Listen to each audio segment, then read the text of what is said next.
ओम श्री सांब शिवाय नमः। श्री शिव महापुराण प्रथम खंड पूर्वार्ध सचित्र मूल संस्कृत श्लोक हिंदी व्याख्या सहित। नमस्कार। आज मैं श्री शिव महापुराण के अंतर्गत जो द्वितीय रुद्र संहिता है उसका जो तृतीय खंड है पार्वती खंड, उसका आज मैं 31वें अध्याय का पाठ करने जा रहा हूँ। जो 31वां अध्याय है वो मैंने पाठ कर लिया था हमारे सावन महीने के जो हमारे उत्सव होता है, उत्सव के दिन मैंने वो पाठ कर लिया था, लेकिन वो अपलोड नहीं है, जिसके कारण मैं फिर से उसको पढ़ के अपलोड कर रहा हूँ। और जो 32वां अध्याय है कल मैंने हमारे तेजपुर स्थित महाभैरव मंदिर में उसका पाठ करके वीडियो बना के रखा है, उसको भी अपलोड करूँगा। तो भूल त्रुटि होने से क्षमा करें, ध्यानपूर्वक सुने। धन्यवाद। अथेको त्रिंशोऽध्याय। देवताओं के कहने पर शिव का ब्राह्मण वेश में हिमालय के यहाँ जाना और शिव की निंदा करना। ब्रह्मा जी बोले, हे नारद, इस प्रकार मेना और शैलराज की शिव में अनन्य भक्ति देखकर इंद्र आदि सभी देवताओं ने विचार किया। देवता बोले, यदि हिमालय शिवजी में अनन्य भक्ति पूर्वक शंकर जी को अपनी कन्या देंगे तो भारत में अवश्य ही निर्वाण पद प्राप्त कर लेंगे। यदि इन अनंत रत्नों से पूर्ण वे हिमालय वसुंधरा को त्याग कर चले जाएंगे तो निश्चय ही इस पृथ्वी का रत्न गर्भा ये नाम व्यर्थ हो जाएगा। इस स्थावर रूप को छोड़कर दिव्य रूप धारण कर और अपनी कन्या शूलधारी शंकर को देकर वे अवश्य ही शिवलोक चले जाएंगे। उन्हें शिवलोक में सारूप मुक्ति प्राप्त होगी, इसमें संशय नहीं। वहां अनेक प्रकार के श्रेष्ठ भोगों को भोग कर वे मुक्त हो जाएंगे। ब्रह्मा जी बोले, ये कहकर वे सभी देवता इस बात का विचार कर विस्मित हो परस्पर मंत्रणा करके बृहस्पति को हिमालय के पास भेजने की इच्छा करने लगे। हे नारद, तब इंद्रादि सभी देवता स्वार्थ साधन की इच्छा से विनम्र होकर प्रीति पूर्वक बृहस्पति के घर गए। वे देवता वहां जाकर बृहस्पति को प्रणाम करके आदर पूर्वक उन गुरु से सारा वृत्तांत कहने लगे। देवता बोले, हे गुरु, आप हम लोगों की कार्य सिद्धि के लिए हिमालय के पास जाइए और वहां जाकर प्रयत्न पूर्वक शिव की निंदा कीजिए। पार्वती शिव के अतिरिक्त किसी अन्य का वरण नहीं करेंगी और वे हिमालय बिना इच्छा के ही अपनी कन्या पार्वती का विवाह शिवजी के साथ करेंगे और शीघ्र ही इसका फल प्राप्त कर लेंगे। हे गुरु, हम लोगों की इच्छा है कि हिमालय अभी पृथ्वी पर निवास करे, अतः आप अनेक रत्नों को धारण करने वाले उन हिमालय को पृथ्वी पर स्थापित करें।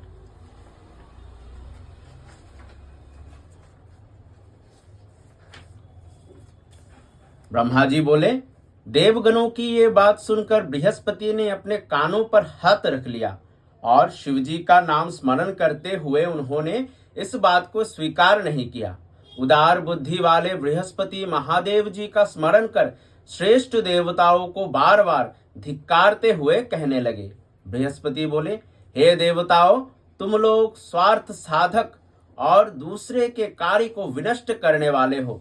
शंकर जी की निंदा करके मैं निश्चित रूप से नरक चला जाऊंगा। इसीलिए आप लोगों में से कोई हिमालय के पास जाकर हिमालय को समझाकर अपना कार्य सिद्ध करे, जिससे वे अनिच्छा पूर्वक अपनी कन्या शिवजी को देखकर भारत में निवास करें, क्योंकि भक्ति पूर्वक कन्या देकर वे निश्चित ही मोक्ष प्राप्त कर लेंगे। बाद में सप्तऋषि पर्वतराज को समझाएंगे कि ये पार्वती शिवजी को छोड़कर दूसरे किसी का वरण नहीं करेगी। अथवा हे देवताओं, आप लोग इंद्र के साथ ब्रह्मलोक को जाए और अपना सारा वृत्तांत ब्रह्मा जी को बताए, वे ही आप लोगों का कार्य संपन्न करेंगे। ब्रह्मा जी बोले, ये सुनकर और विचार कर वे सभी देवता मेरी सभा में आए और प्रणाम कर आदर पूर्वक अपना सारा वृत्तांत उन्होंने मुझसे निवेदन किया।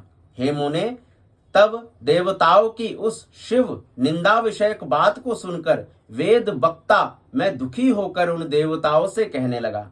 ब्रह्मा जी बोले, हे वत्सो, मैं शिव जी की दुसह निंदा नहीं कर सकता हूँ, क्योंकि शिव जी की निंदा संपत्ति का विनाश करने वाली एवं विपत्तियों का कारण है।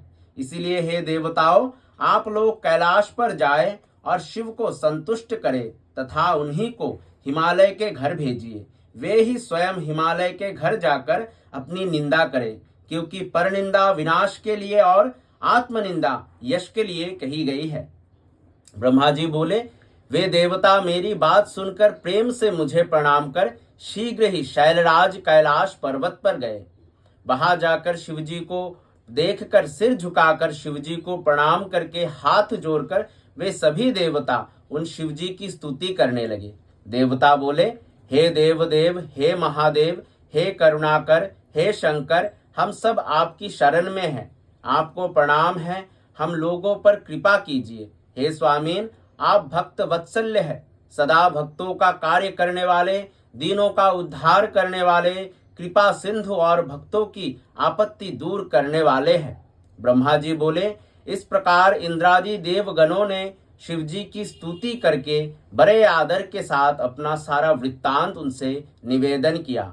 देवताओं की उस बात को सुनकर शिव जी ने उसे स्वीकार कर लिया और उन्होंने हंसकर देवताओं को आश्वासन देकर उन्हें विदा कर दिया। तब सभी देवगण प्रसन्न हो गए और अपना कार्य सिद्ध जानकर शिव जी की प्रशंसा करते हुए वे अपने स्थान को चले गए। तब वे भक्त वत्सल्य माहेश निर्विकार महेश्वर भगवान शंभु शैलराज के पास गए। उस समय गिरिराज अपने बंधु वर्गों के साथ पार्वती सहित प्रसन्न मन से सभा में विराजमान थे। उसी समय दंड छत्र एवं दिव्य वस्त्र धारण किए तथा उज्जवल तिलक लगाए हुए भगवान सदाशिव उनकी सभा में आ गए। वे एक हाथ में स्फटिक की माला और गले में शालग्राम शिला धारण किए हुए थे। वे भली प्रकार ब्राह्मण का वेश धारण कर नारायण के नाम का जप कर रहे थे। उन्हें देखकर हिमालय सभासदों के साथ खड़े हो गए और उन्होंने भूतल पर दंड के समान पड़कर भक्ति भाव से उन अपूर्व अतिथि को साष्टांग प्रणाम किया। ब्राह्मण वेशधारी शिवजी को अपना प्राणेश्वर समझकर पार्वती ने प्रणाम किया और हृदय से परम प्रसन्नता से उनकी स्तुति की। ब्राह्मण वेश धारण करने वाले उन सदाशिव ने बड़े प्रेम पूर्वक उन सबको आशीर्वाद दिया और विशेषकर पार्वती को हृदय से उनका मनोवांछित आशीर्वाद प्रदान किया। उन ब्राह्मण ने शैलाधिराज हिमवान के द्वारा बड़े आदर के साथ दिए गए मधुपर्क आदि को प्रेम से ग्रहण किया। हे मुने, इस प्रकार प्रेम पूर्वक उन द्विजेंद्र का विधिवत पूजन करने के पश्चात पर्वत श्रेष्ठ हिमालय उनका कुशल पूछने लगे। पर्वतराज ने उनसे पूछा कि आप कौन हैं? तब विप्रेंद्र गिरिराज से आदर पूर्वक शीघ्र ये वचन कहने लगे। विप्रेंद्र बोले, हे गिरि श्रेष्ठ, मैं बुद्धिमानों में श्रेष्ठ वैष्णव ब्राह्मण हूँ और ज्योतिष वृत्ति का सहारा लेकर पृथ्वी तल में विचरण करता हूँ। मैं अपने गुरु की कृपा से मन के समान सर्वत्र चलने वाला, सर्वत्र गमन करने वाला, सर्वज्ञ, परोपकारी, शुद्ध मन वाला, दया सिंधु तथा विकार का नाश करने वाला हूँ। मुझे ज्ञात हुआ है कि आप कमल के समान दिव्य उत्तम रूप वाली तथा सर्व लक्षण संपन्न अपनी ये कन्या आश्रय रहित, असंग, कुरूप, गुणहीन, शमशान में रहने वाले, सर्पधारी, योगी, नग्न, मलिन शरीर वाले, सर्प का आभूषण धारण करने वाले, अज्ञात कुल तथा नाम वाले, कुशील, विहार में रुचि न रखने वाले, विभूति से लिप्त देह वाले, अत्यंत क्रोधी, अज्ञानी, अज्ञात आयु वाले, सदा विकृत जटा धारण करने वाले, सबको आश्रय देने वाले, भ्रमणशील नागों का हार पहनने वाले, भिक्षुक, कुमार्ग में निरत तथा हठ पूर्वक वैदिक मार्ग का त्याग करने वाले शिव को देना चाहते हैं। हे हिमालय, आपका ये अटल विचार अवश्य ही मंगलदायक नहीं है। नारायण कुल में उत्पन्न तथा ज्ञानियों में श्रेष्ठ गिरिराज, आप इस पर विचार कीजिए। पार्वती के दान कर्म में वे आपके इस दान के अनुरूप पात्र नहीं हैं। बड़े लोग इस बात को सुनकर आपकी हंसी करेंगे। देखिए, उनका कोई बंधु बांधव नहीं है और आप पर्वतराज है। उनके पास कुछ भी नहीं है और आप रत्नाकर है। हे शैलाधिराज, आप पार्वती को छोड़कर इस विषय में बांधवों से, मेना से, पुत्रों से और सभी पंडितों से प्रयत्न पूर्वक शीघ्रता से पूछिए। हे गिरि सत्तम, रोगी को सर्वदा औषधि अच्छी नहीं लगती, अपितु महादोष कारक कुपत्य ही सदा बहुत अच्छा लगता है। ब्रह्मा जी बोले, ऐसा कहकर नाना प्रकार की लीला करने वाले विप्र रूप शिव प्रसन्नता पूर्वक भोजन कर शांत चित्त हो शीघ्र अपने घर चले गए। इस प्रकार श्री शिव महापुराण के अंतर्गत द्वितीय रुद्र संहिता के तृतीय पार्वती खंड में शिव माया वर्णन नामक 31वां अध्याय पूर्ण हुआ। धन्यवाद। जो आने वाला अध्याय है 32वां अध्याय अथो दात्रिंशो अध्याय, जहां हम ब्राह्मण वेशधारी शिव द्वारा शिव स्वरूप की निंदा सुनकर मेना का कोप भवन में गमन, शिव द्वारा सप्त ऋषियों का स्मरण और उन्हें हिमालय के घर भेजना, हिमालय की शोभा का वर्णन तथा हिमालय द्वारा सप्त ऋषियों का स्वागत। और जो हमने अभी ये 31वां अध्याय पढ़ा है, देखिए पार्वती जी ने इतना कठोर तपस्या किया है, उसके बाद भगवान शंकर ने उनको अपनी भार्या, अपनी पत्नी बनाने का वर प्रदान किया। फिर भी देखिए बहुत सी बातें यहाँ पे है।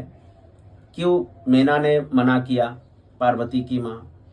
क्यों भगवान शिव अपनी खुद की निंदा कर रहे हैं हिमालय के पास? क्यों देवताएं, बृहस्पति गुरु और ब्रह्मदेव भी उनकी निंदा नहीं करने चाहते? और इस निंदा विषय अध्याय की क्या जरूरत है शिव पुराण में, जबकि वर तो दे दिया था शंकर जी ने, तो उनकी विवाह तो होना ही था। तो इन सब बहुत सारी प्रश्न हैं, जिन सब चीजों के बारे में शायद पता चले आने वाले अध्यायों में। तब तक के लिए धन्यवाद।